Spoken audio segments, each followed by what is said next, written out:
This video demonstrates the transformations that took place 18 months later. So 6 months after the first stage that we've just discussed previously. And of course, it's very clear that this boy is already very far away from that initial stage that he started from. And I'd like to remind these pictures that we're seeing here at the beginning of ABR demonstrated the result of 3.5 years of work. Let's say it's 3 years of work, like starting at half a year of age, with intense rehabilitation programs involving sitting, involving the stretching, splinting and everything. Well, it didn't include any surgical or any other like really invasive procedures. So things have clearly changed. Now he's comfortable and capable of getting the initial room for the sitting position. His sitting platform has much improved. He has developed the space between the ribcage and the pelvis. He has extra room for the movement of the head and that extra freedom of the shoulder girdle, and all that translates into this inverted cone of the trunk support. So let's look at the details. So this is the tailor sitting on the floor. He's again having this initial cone of the stability in the tailor sitting position. So you see, he is able to utilize the initial room for the arm movement as well.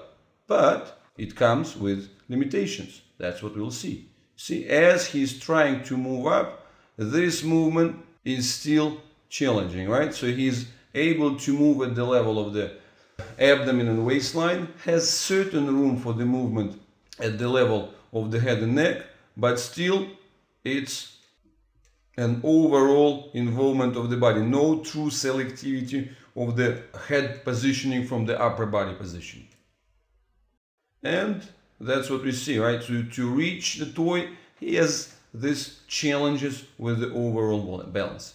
Now, the position on the floor, of course, is the one that had major transformation, and you see that this less challenging weight-bearing positions, that's where you can see the room for the usage of the arms have improved significantly. He's playing with the ball, and by showing this, I want to return you back to these 3 key domains: segmentation, weight-bearing, strength, and only then as the 3rd domain, the development of the voluntary purposeful function. So you see the weight-bearing position in prone, transition of the weight on the elbows where he has the stage 1 and 2, well, he is then able to start working for the stage 3. And the same story will be taking place in all other positions. Let me just remind you where we started from here.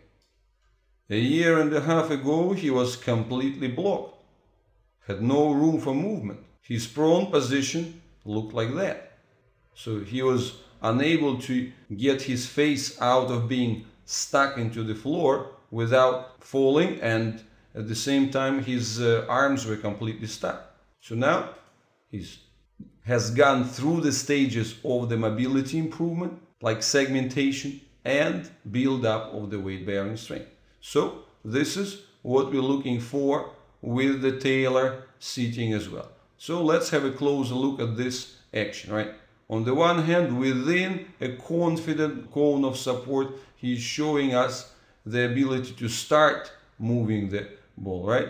But as the arm moves slightly outwards, right, out of his available cone, immediately he has challenges, and what happens? He falls to the safe ground. So again, this is the mini movements of the head. This is still the areas where we want to see significant improvements. Although, yes, it's this room for the movement of the neck that gave him the ability for adjustments and position. So you see, at this point, he still prefers this good old ball biting, right? So he feels more confident when having this extra support. But at the same time, we really can see that the platform of sitting the mobility of the back, the space between the rib cage and the pelvis. All these elements have improved significantly, and this view shows us very well the space between the base of the skull and the top of the shoulder as the room available for the movement of his neck. So this is the hand function. Clearly a lot of improvements there. But you see, all the way through, he is able to, once he is folded well enough and kind of helps himself with extending his sitting platform by the direct contact of the chest over the legs, well, that's where he is able to release his arms and move into the stage 3 voluntary active action. So on opposite, when he is not there, well, when he doesn't utilize this extra support, right? Because his true trunk strength is not sufficient enough, then the arms are not really usable. So, however, as you can see, this transformation, right, is based significantly on this local selective achievement. You see, if before he was completely helpless in this position, now we can see a different story. He is able to bring himself back without changing much the position of the arm, right? And then descend downwards. And that's another perspective showing you this developing strength. So this is another important view. Again, at the end we're showing the challenges, and you see he was just playing with the ball and feeling his way around it, but then once he gets out of the cone, what happens? He starts falling, right? And he is not able to counterbalance well enough to return himself to the starting position. But yes, that's a limitation, that's a challenge, that's a limited cone of stability, but I'd like you to pay attention to the important fact.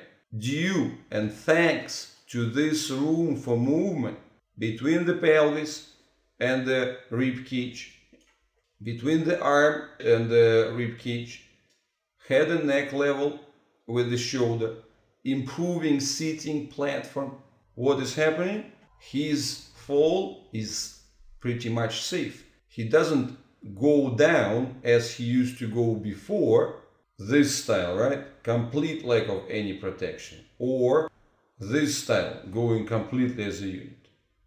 Or this style. What we are seeing, his fall is very smooth. He's not scared or bothered or whatever. As he lands, he sees the ball and proceeds to the playing process immediately. Well, as I said, that's a major change from the past, where he was really performing like a single unit. So this way you can see how the available segmentation, available mobility gives room for movement, gives safety, gives new opportunities. Now I want to highlight another aspect, right? You see, within the area of comfort, within the space of comfort, within the comfortable zone of the initial weight-bearing inverted cone, he is then able to find the place and then actually reach quite high and far. You see here, that's a great picture because it shows that, you see, his eye gaze goes forwards, right? And the toe is here. So he can't really combine the two. You know, for better precision, he obviously needs to turn his head towards the toy, right? But although he is clearly interested, he can't do this at this stage, right? So that's an obvious limitation, and that's what we want to see transforming.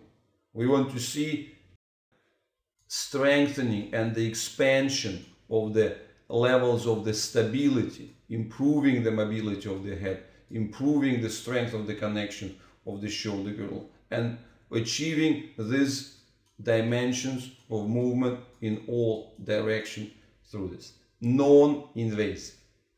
Well, thank you, and we'll proceed to the next phase another 6 months later.